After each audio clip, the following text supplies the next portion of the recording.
Hello everyone, I welcome you all to my YouTube channel. आप सभी का मेरे यूट्यूब चैनल में बहुत बहुत स्वागत है।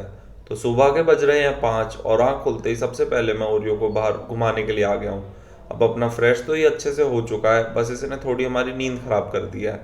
मैं जानना चाहता हूँ कि जितने भी मेरे सब्सक्राइबर हैं या जितने भी लोग इस वीडियो को देख रहे हैं जिनके पास भी पेट्स होंगे, क्या उनके पेट्स भी ऐसे ही उन्हें रात रात भर परेशान करते हैं जब उन्हें बाहर जाना होता है? कमेंट कर कर आप ज़रूर बताएं। ओरियो को बाहर घुमाने के बाद मैं उसे नीचे बंद कर कर आ जाता हूँ सीधा अपने कमरे में। कमरे में आने के बाद थोड़ी सी अपनी अंगड़ाइयाँ लेता हूँ। फिर जैकेट उतारने के बाद मैं अपने गर्मियों के कपड़े निकालता हूँ, क्योंकि अब इस आलसी बदन में से आलस एकदम बाहर जा चुका है। आज मैं अपनी एक्सरसाइज करने छत पर जाऊँगा, तो फटाफट से अपने शॉर्ट्स साथ ही साथ एक टी शर्ट निकाल लेता हूँ जो पहनकर मैं अपनी एक्सरसाइज करूँगा।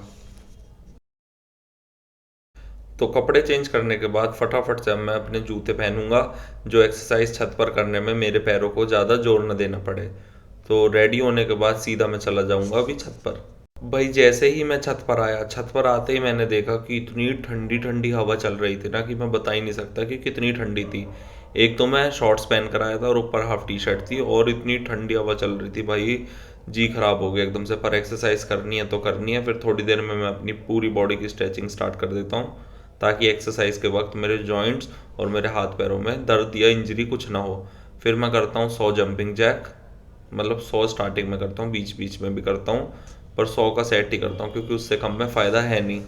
फिर ये सारी चीज़ें ख़त्म करने के बाद फिर मैं ना अंदर से टायर लेकर आ जाता हूँ। टायर लाने के बाद मैं अपनी पीटी और कार्डियो एक्सरसाइज स्टार्ट कर देता हूँ। सबसे पहले मैं करता हूँ अपनी पीटी। पीटी करने के बाद मैं टायर के साथ अपनी कार्डियो की एक्सरसाइज करता हूँ। ये मेरे बेली फैट को कई गुना ना कम कर देगी। कितनी भी एक्सरसाइज करूँ, पर मैं लास्ट में कार्डियो कर रहा हूँ तो ये मेरे पेट को काटेगी ही काटेगी। एक्सरसाइज से फ्री होने के बाद मैं नीचे वाले फ्लोर पर आकर अपने मेडिटेशन स्टार्ट कर देता हूँ। इसमें मेरे मेरे को अपने दिमाग से नेगेटिव थॉट्स को बाहर निकालना है और पॉजिटिव थॉट्स को अपने अंदर इनटेक करना है। तो धीरे धीरे मैं कोशिश कर रहा था कि मेरे दिमाग से जितने भी थॉट्स चल रहे हैं उस टाइम, वो सारे बाहर चले जाएं और सिर्फ मैं एक पर्टिकुलर चीज़ के बारे में सोचूं। फिर जैसे ही 7:15 होते हैं घड़ी में, तो मेरे पापा जी का ऑर्डर आ जाता है कि भाई सृष्टि को मुझे बस स्टैंड तक छोड़ कर आना है, क्योंकि हर्षु तो सो रहा होता है। तो फटाफट ओरियो को लेकर मैं निकल जाता हूँ बस स्टैंड पर, और जैसे ही हम पहुँचते हैं एकदम विद इन अ सेकेंड बस आ जाती है। तो सृष्टि तो उसमें बैठ के स्कूल जा चुकी है। अब बेचारा ओरियो वापस उल्टा घर आ रहा होता है कि रास्ते में उसे स्ट्रीट डॉग की, जो हमारी गली वाले कुत्ते हैं, उनकी गैंग दिख जाती है। पर कोई ना ओरियो को कुछ कहता नहीं है, क्योंकि एक तो ये इन्हें जानते हैं ओरियो को। साथ ही साथ मैं चलता हूँ तो इतना कोई कुछ कहता नहीं है। फिर घर आने के बाद नहाकर रेडी हो चुका था मैं, और रेडी होते ही सबसे पहले मैंने सोचा कि नाश्ता करने से पहले ना बैग सेट कर लेता हूँ, ताकि फटाफट से बैग उठाऊँ और अपना सीधा स्कूल चला जाऊँ पहले बच्चों को ट्यूशन पढ़ाने, और वहीं से सीधा निकल जाऊँगा मैं अपने क्लासेस के लिए। ठीक। तो सबसे पहले मैं अपना बैग सेट कर लूँगा आज के टाइम टेबल के हिसाब से। वो सामने पिन बोर्ड में मैंने टाइम टेबल भी लगा दिया है कि कौन कौन सा सब्जेक्ट मुझे किस किस दिन पढ़ना है। और भाई ये नहा धोकर नाश्ता कर कर रेडी हो चुका हूँ। ये जो मेरे हाथ में वाइट कलर की शीट्स हैं, इनका मैं 2 स्पाइरल नोटबुक्स बनवाऊंगा, क्योंकि अब मुझे कई सारे सब्जेक्ट पढ़ने हैं ना, तो फटाफट से इसे बनवाएंगे। बच्चों को ट्यूशन पढ़ाकर फ्री होकर सीधा मैं आ जाता हूँ अपनी लाइब्रेरी। लाइब्रेरी आने के 10-15 मिनट बाद ही मैं अपनी ज्योग्राफी की क्लास लेने बैठ जाता हूँ। सबसे पहले मैं जिस स्पाइरल में ज्योग्राफी के नोट्स बना रहा हूँ उसको निकाल लेता हूँ और उसमें स्केल से लाइन खींचने लग जाता हूँ।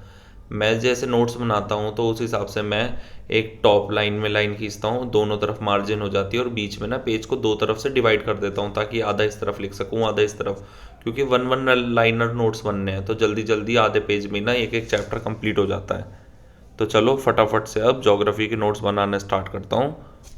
ज्योग्राफी की 2 घंटे की क्लास लेने के बाद मैं थोड़े से अपने शरीर को आराम देता हूँ, और उसके बाद फिर जनरल साइंस में पढ़नी स्टार्ट कर देता हूँ, जो है क्लास 6 से क्लास 12 तक एनसीईआरटी बेस्ड ओसवाल बुक में। ठीक। तो सबसे पहले मैं इसे ओपन करने के लिए इसकी सील हटाऊंगा, क्योंकि अब तक ना मैंने ये वाली बुक खोली नहीं है। सील हटाने के बाद फिर मैं अपने नोट्स बनाने स्टार्ट कर दूंगा। जैसे अब मैं नोट्स बना रहा था ना जनरल साइंस के, तो अब इतने इजी लग रहे थे कि 10-10 15-15 मिनट में एक एक चैप्टर पूरा कंप्लीट हो पा रहा था। पर जब हम छोटे थे 6 क्लास में, जब ऐसे लगते थे चैप्टर भाई याद ही नहीं होंगे, इतने बड़े हैं, इतने सारे आंसर्स हैं, कुछ भी नहीं आ रहा है समझ में। पर ना आप देखते ही ना ऐसे समझ में आता, अच्छा इस टॉपिक में इस बारे में बात करी गई है। तो अब ना पढ़ने में बड़ा मज़ा आ रहा था, क्योंकि पुरानी यादें रिकॉल भी हो रही थी, तो हम बोर भी नहीं हो रहे थे और टॉपिक्स जो है इंटरेस्टेड बनते जा रहे थे। 2 सब्जेक्ट पढ़ने के बाद मैं घर आने के बाद जेठालाल देखते देखते चावल और पालक खाता हूँ, मतलब पालक पनीर को चावल के साथ खाता हूँ। और फिर थोड़ा रेस्ट कर कर वापस से मैं अपनी लाइब्रेरी आ जाता हूँ।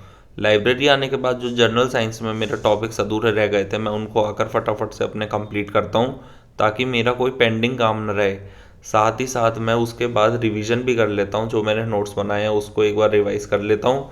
और अपने ज्योग्राफी के नोट्स भी रिवाइज कर लेता हूँ, ताकि आगे जाकर मैं पढूँ तो मुझे कोई ना इशू ना आए, और जो चीज़ नहीं आ रही है समझ में वो मैं यहीं बैठकर समझ सकता हूँ। वो ख़त्म करने के बाद मैं स्टार्ट कर देता हूँ एनसीईआरटी की इंडियन इको, जो है क्लास 9 से क्लास 12 तक की। अभी आप सबके सामने ही मैं ये बुक को सबसे पहले ओपन करूँगा, इसकी इंडेक्स चेक करूँगा, फिर इसके नोट्स बनाने स्टार्ट करूँगा। जो इसमें सबसे पहला चैप्टर मुझे देखने के लिए मिलता है वो मिलता है द स्टोरी ऑफ पालमपुर। ये स्टोरी मुझे बहुत ही इंटरेस्टिंग लगी, क्योंकि ना उस टाइम से मुझे अब तक ये याद थी, तो बस एक बार रिकॉल करना था। और जैसे ही मैंने इसे पढ़ा तो मैंने अपने आप ही बिना देखे ही अपने नोट्स बनाने स्टार्ट कर दिए। बड़ा मज़ा आ रहा था आज मुझे छोटी क्लासेस की बुक्स पढ़कर, क्योंकि उस टाइम तो ये पढ़ी नहीं जाती थी और अब ऐसा लग रहा है बहुत ईजी है, सब कर लूँगा मैं। पर साथ ही साथ मुझे इस चीज़ का भी ध्यान रखना है कि मेरे शॉर्ट नोट जो हैं वो लॉन्ग नोट में कन्वर्ट ना हो जाए, क्योंकि जो ओसवाल की बुक है ना वो डायरेक्ट नोट्स के लिए बहुत अच्छी है। जिसे डायरेक्ट पढ़ना है वो इससे भी पढ़ सकता है, पर मैं नोट्स अपने इसलिए बना रहा हूँ ताकि मेरे मेरे को ना सारे चैप्टर्स याद भी हो जाएं लिखते लिखते ही, और मुझे एक बार ये भी पता रहे कि भाई सिलेबस में ये सारी चीज़ें हैं। फिर लाइब्रेरी से मैं घर आ जाता हूँ शाम के 6 बजे, और आने के बाद ना भूख इतनी लग रही थी कि 7 साढ़े 7 बजे तक मैंने अपनी मम्मी से खाना ले लिया था। सुबह जो पालक पनीर बना था उससे ना अब मैं रोटी खा रहा था, और सामने वही अपना खाना खाते टाइम तारक मेहता तो चलना ही है। फिर थोड़ी देर बाद ना ओरियो का भी भूख का टाइम हो जाता है, तो वो सीधा मेरे वाले फ्लोर पर आ जाता है, क्योंकि जो उसका डॉग फूड है ना जो इवनिंग में खाता है वो यहीं रखा हुआ था। तो उसे खाना खिलाकर हाथ धोने के बाद मैं थोड़ा सा ना अपने शरीर को रेस्ट देता हूँ। मिलता हूँ आप सभी से कल एक नई एनर्जी के साथ, और मुझे अच्छे से पता है कि जितने लोग ये देखेंगे वो मेरे चैनल को ज़रूर सब्सक्राइब करेंगे।